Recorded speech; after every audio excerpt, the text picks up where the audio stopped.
Welcome back everyone. I am Shubha Acharya from Medical College Kolkata and today's topic of discussion is respiratory system. Okay. Previously I taught about the renal and today's topic is respiratory system. And I will cover some questions regarding respiratory system which asked in previous 10 years. So first of all I want to talk about the bronchial asthma. Okay. Please download the PDF which I forwarded in your WhatsApp group and please draw this diagram because the diagram is not provided in your PDF.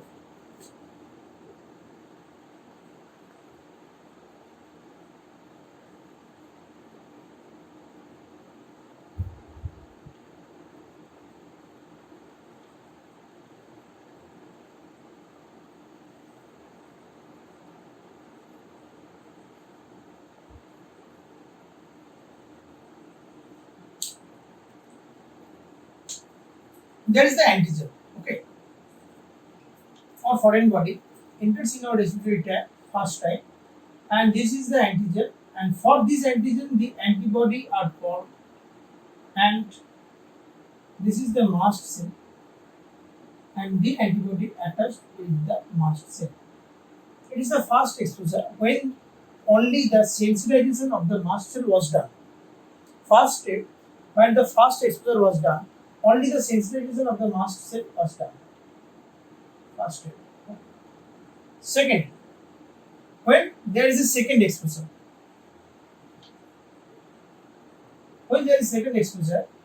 the mast cell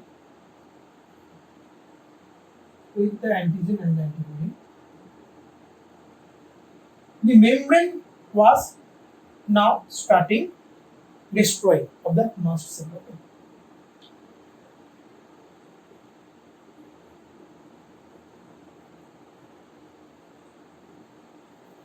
And the membrane was destroyed, and the factors which present or the molecules which present in the mast cell come in the circulation, and these molecules cause our bronchoconstriction. Okay, that's right. Now I want to talk some this thing in a pictorial representation. Please draw this also.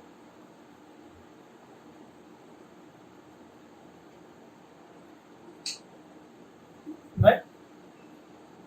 As in, this is the mast cell. That is our antigen. Antibody. That is our antigen. Is attached. The membrane was broken on the mast cell.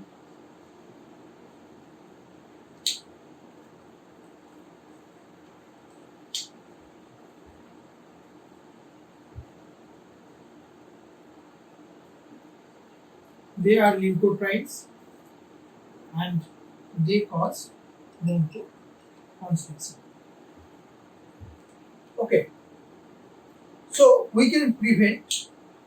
I will start from the behind and go to the back forward. Okay, first of all, we can prevent bronchoconstriction by bronchodilators. Secondly, I can prevent the leukotrienes. So there is the leukotriene antagonist. Third, we can stop the breaking of the membrane of mast cell. So there is a tree which is called mast cell stabilizer. Okay, and fourthly, we can prevent the antibody antigen interaction and antigen antibody. We can prevent the antigen antibody attraction. So I will start from the bronchodilators.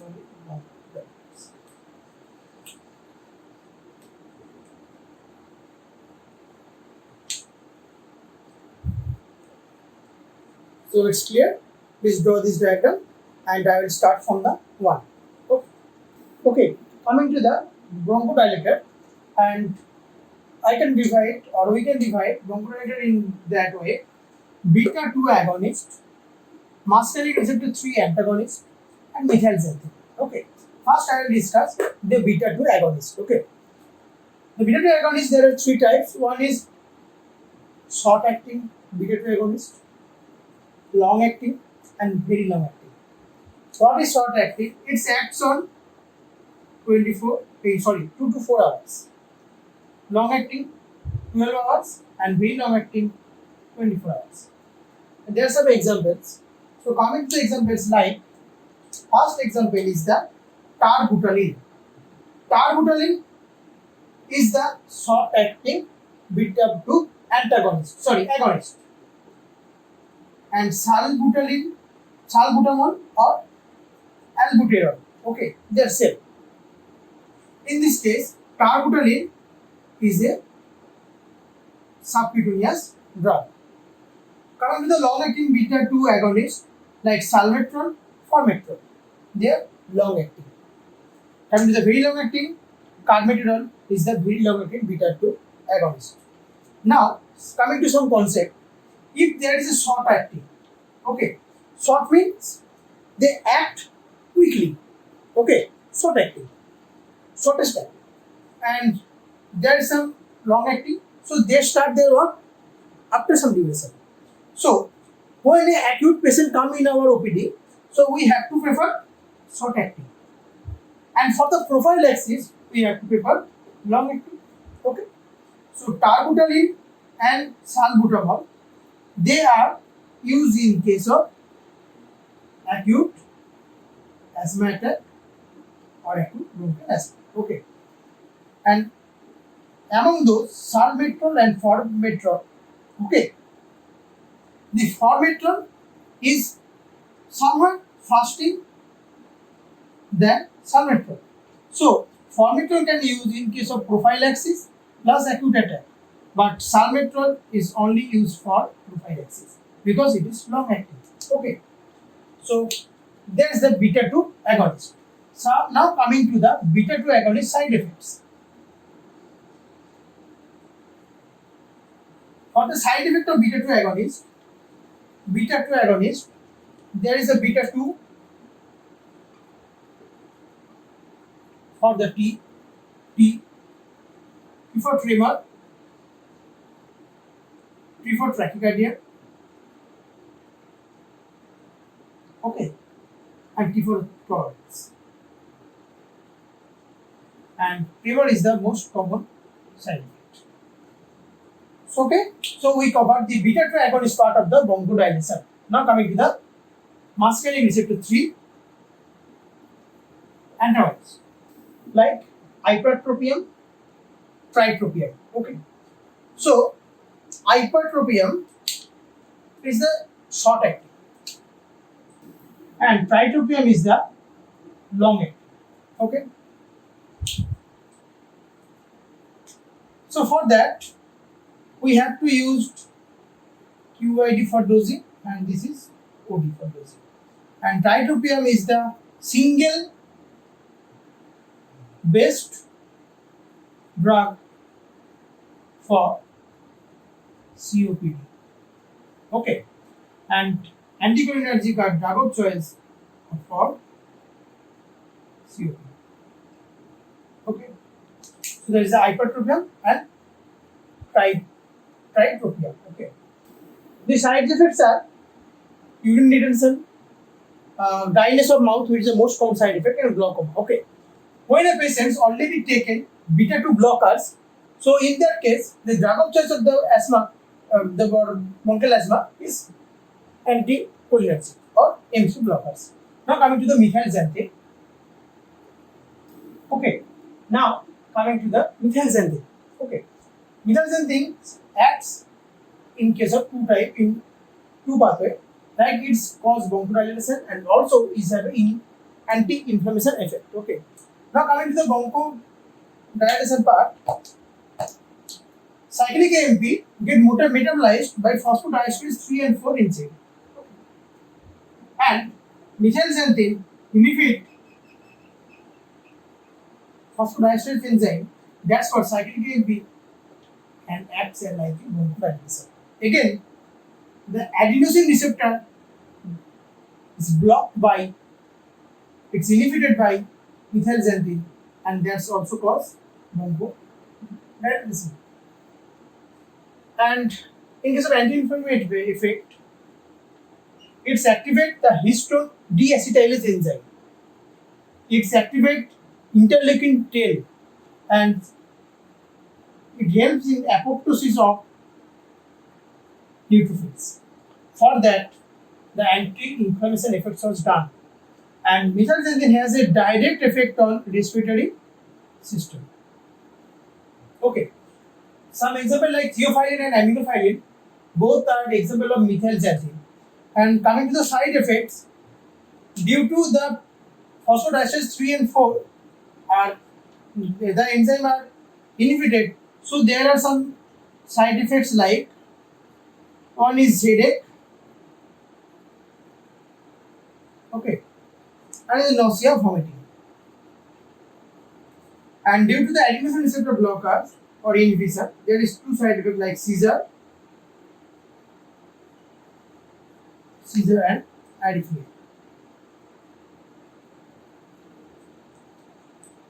So there is a mode of action of methylxanthine. Please copy this, and there is the example of methylxanthine. Coming to the leukotriene pathway, we know the phospholipid with the help of PLA2, it's from the arachidonic acid, and the arachidonic acid through the COX they form the protozoan, and through the LOX pathway they form leukotrienes, which bind to the leukotriene receptor and causes bronchoconstriction. Okay. So I have to block in that time, and in that time. There's three options to stop the leukotriene effect. For the PLA2, there is a steroid, and the steroid is the different prophylaxis for asthma. Okay. For the LOX enzyme, there is an enzyme called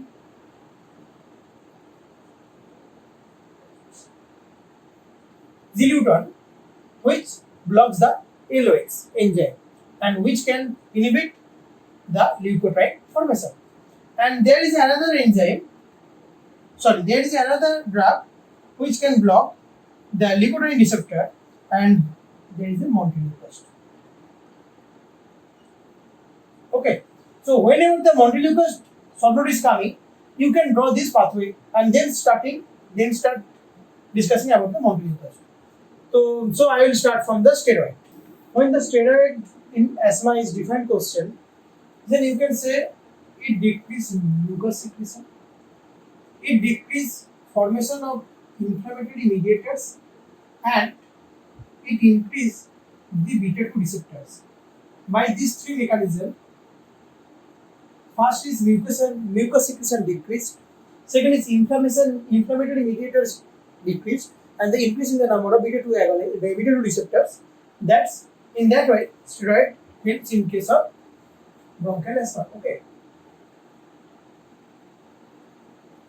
And there are two types of steroid. One is systemic steroid like hydrocortisone, methylprednisolone, and like inhalation like budesonide, flunisolide, fluticasone, and mometasone. Mometasone and fluticasone are the potent, and flunisolide is the least potent, and fluticasone is the most potent steroid. Okay. Steroid is a drug of choice for persistent bronchial asthma, the exercise-induced bronchial asthma, and the aspirin-induced bronchial asthma. So the exercise-induced or aspirin-induced asthma or bronchoconstriction, in case of that, the steroid is our drug of choice. Now coming to the second part, coming to the mast cell stabilizer, there is pomegranate, nodopromil or pomerain sodium. These drugs are not for acute attack, because some muscles are already broken, so they can be used for prophylaxis. But the first point is they are the safest anti-asthmatic drug because they have no side effect. Okay. Now Now coming to the last, which is monoclonal antibody. That is omalizumab. Omalizumab is a anti-IgE type of monoclonal antibody, but in the subcutaneous route. But there is only one contraindication, which is optic dermatitis, because already IgE titer is increased in case of optic dermatitis. Okay. Now coming to some other monoclonal antibodies. Before starting the discussion, I want to say there is a T helper cell. Okay. And there is a receptor for interleukin 4. Interleukin 4 attached over there, and for them interleukin 5 will release. Interleukin 5 get attached on the interleukin 5 receptor present was on the eosinophil. Interleukin 5 receptor. So we can block first of all interleukin 4 receptor. We can block interleukin 5, or we can block interleukin 5 receptor. First is dupilumab, which is a interleukin 4 receptor blocker. There is a racizumab, which is a interleukin 5 blocker, and benralizumab, which is a interleukin 5 receptor blocker. Okay, so that's we complete the bronchial asthma topic. And now in recent time, magnesium sulfate is also used for the bronchial asthma. Now coming to the question, says that why nebulized salbutamol is used for the bronchial asthma treatment. We know that salbutamol. Why salbutamol? Salbutamol, for that it is a short-acting beta-2 agonist. So it is the fastest onset of action. Okay, first point is over. Secondly, why nebulized? Why nebulized? Because fast, directly reach to the organ, target organ. Second, less amount of systemic adverse effect or side effect. Okay. Third point, the faster metabolism, we can avoid that. Okay. Fourth point, in case of oral, we have to take much amount of medicine, but in case of nebulized, we have to take small amount of medicine. Okay. There is the 5 option. For that, we use nebulized salbutamol. Now coming to the second question, or the last question of our this discussion, is the montelukast. Montelukast is not used in case of acute attack of bronchial asthma. What is the answer? We know that we have to first say what is montelukast, then the leukotriene receptor, how its bronchoconstriction occur, and how montelukast stop this. But you have to mention there, montelukast have no direct effect on the bronchodilation. In case of acute attack, we have to dilate the bronchus first of all. So in case of acute attack, we cannot stop the leukotriene. We have to stop. It is the add-on drug. Okay. So first of all, the first point is it's have no direct effect on the leukotriene, on the bronchodilation, and it's only block the leukotriene pathway. The other mechanism of the bronchoconstriction is not prevented by montelukast. Okay. Third point, in many studies, there are many patients are found that who have no response on the montelukast. Okay. So there is the all questions I think I will cover. Please let me check. Bronchial asthma was done. Leukotriene agonist, antagonist, you can copy from the bronchial asthma part, and montelukast is not used in the acute attack, and nebulized salbutamol is case of severe bronchial asthma. Okay, thank you so much. The provided link in the WhatsApp group, please fill up the form and say me your doubts. For that I can clear your doubts. All the best for your exam. Thank you.